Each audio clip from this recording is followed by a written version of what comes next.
Spoken ইংরেজি বলা হয়। ইংলিশ ইজ বিং স্পোকেন ইংরেজি বলা হচ্ছে।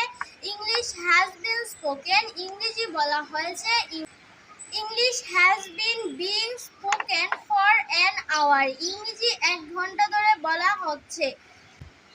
ইংলিশ ওয়াজ স্পোকেন ইংরেজি বলা হলো। ইংলিশ ওয়াজ বিং স্পোকেন ইংরেজি বলা হচ্ছিল। ইংলিশ হ্যাড বিন স্পোকেন ইংরেজি বলা হয়েছিল। English had been being spoken for an hour ইংরেজি 1 ঘন্টা ধরে বলা হচ্ছিল। ইংলিশ উইল বি স্পোকেন ইংরেজি বলা হবে। English will be being spoken ইংরেজি বলা হতে থাকবে।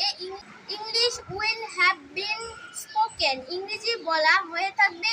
English will have been being spoken for an hour ইংরেজি 1 ঘন্টা ধরে বলা হতে থাকবে।